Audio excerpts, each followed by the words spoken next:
طالبانو ورونو د هارون الرشید یو طبیب درلوده نصرانیه و. د هارون الرشید څوک و؟ طبیب یو، نصرانیه و. دغه طبیب د هارون الرشید چې نصرانیه و ډېر ماهر و.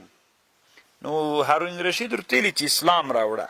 وی ده ورته ویلي زه اسلام ځکه نه راوړم ځکه تاسې قرآن کې د عیسی علیه السلام د هغه خبر سته ده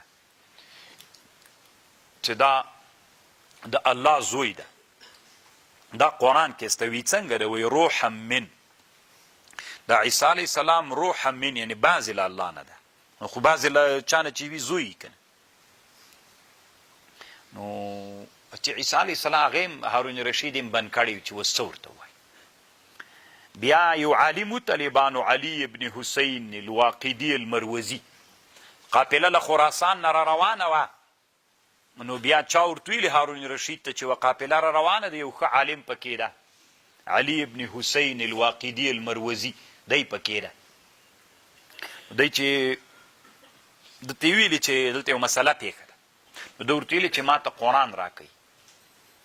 چې قرآن یې مسله یې ده نه پوښتنه وکړله چې ده ورته ویلي امام واقدي چې زه داسې کوم قرآن ما ته راکوي، زه یې کوټې ته ننوځم، ما پسې به راننوځئ نه.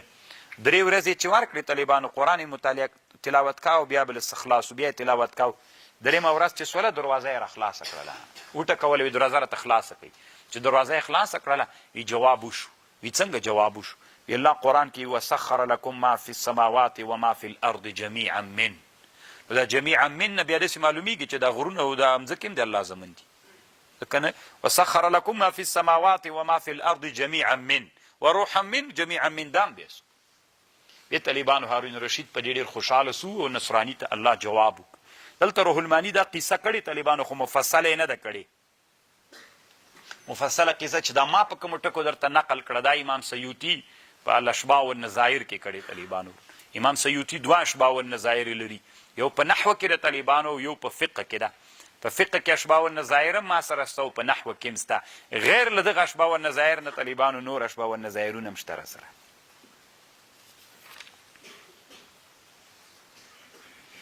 فآمنوا بالله ورسوله ولا تقولوا 3 موایې 3 انتم انتهوا ځانو ساتئ له دې نه، دا ساتل خیر د تاسې دپاره. انما الله اله واحد سبحانه ان يكون له ولد له ما في السماوات وما في الارض وکفا بالله وکیلا. طالبانو ورونو دلته روح المانی خو نو ستی لګېدلی په دې باندې دوی دا د تسلیس خبره څنګه کوي چې الله یو الله ده، یو مریمه ده، یو عیسی علیه السلام ده. په 3 خدایانو خبرې کوي. ډېره اوږده په پاڼو پاڼو یې بحث کړی طالبانو ورونو. دا داسې یوه خطرناکه مسله ده طالبانو. زه ما چې ځان سره فکر وکړو چې زه درته وغږېږم که ونه غږېږم. دا داسې اوږده مسله د طالبانو ورونو چې دې پورې یوه د وحدت الوجود مسأله تړلې ده. هغه هم تقریبا دغې مسلې پورې تړاو لري. وحدت الوجود ده، دا مسأله ده. حلول د طالبانو د حلول عقیده ده چې دا حلول اتحاد ورته وي. ډېرې خطرناکې مسلې دي طالبانو ورونو، او داسې خطرناکه مسله د طالبانو ورونو. حلول د وحدت الوجود عقیده خو چې د طالبانو علماو ډېر کتابونه پې باندې جوړ کړي دي، او څوک یې معتقدین دي څوک یې ردی. اکثره محققین علما دا عقیده د کفر عقیده بلي. ابن عربي د دې عقیده، ابن عربي ابن 70 جامی او عبدالغنی نابلوسی په مشهور علماو د دنیا کې د دې عقیدې هغه دي. اوږده خبره د طالبانو تیر بس زه وایم چې داسې نه خدای نه کردم مفصل تحقیق مونږ ته نشته. د طالبانو کافر نشو پکې، خو خطرناکه مسله د طالبانو، ډېره خطرناکه. نعوذ بالله ثم نعوذ بالله. دومره خطرناکه مسله د طالبانو چې زه یې ووایم یوه خبر کوي ونه وایم طالبانو ورونو. یاره تیر بسم طالبان یوه خبر مې ذهن کې ده چې یو تعبیر یو چا کړی طالبانو. یو خو هغه د ما فی الجبة الا الله، چپنې اغوستې طالبانو وي، په دا چپن کې الله ده، ځان ښیي طالبانو. دومره حلول اتحاد راغی طالبانو. خطرناک عقیده ده. امام سیوطي په دې باندې کتاب جوړ کړی دی. دا داسې کیدلی سي چې یوه میاشت سړی دې مسلې ته توجه وکړي، بس پې غږي دا هند کې طالبانو دا عقیده مخکې درسېدله مدرسو کې د وحدت الوجود عقیده درسېدله.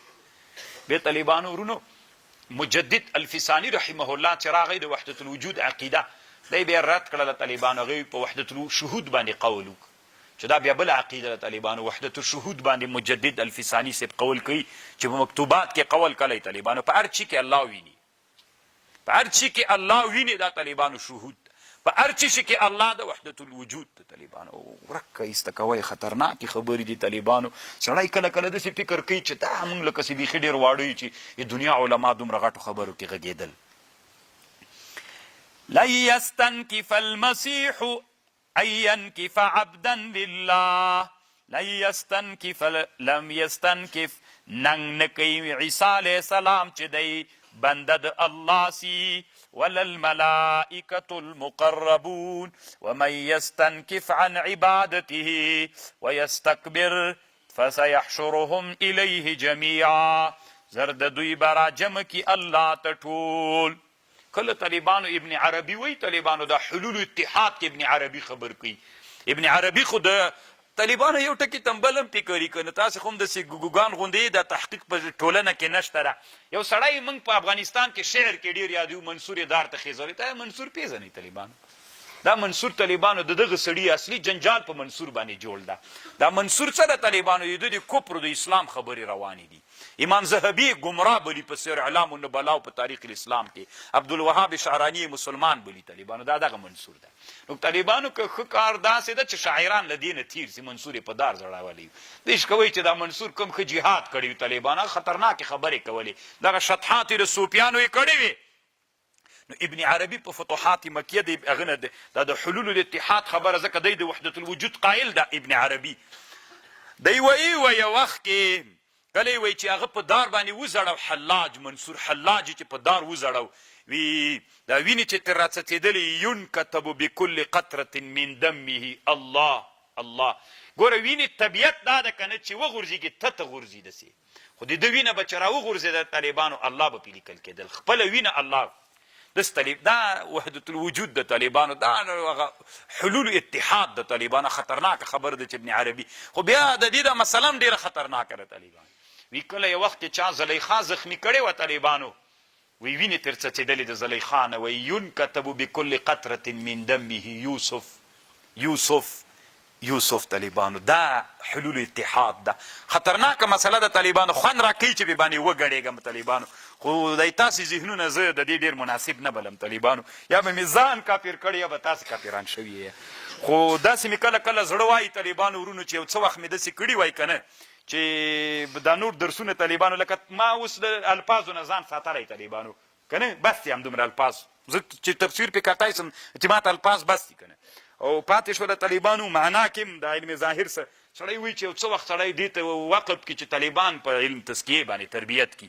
او دغه اصطلاحات چې پاتې دي په دې باندې سړی راوغږي جمع ده، جمع الجمع ده طالبانو. نورې خبرې دي بیخي ډېرې. الله دې موږ او تاسې علما وګرځوي.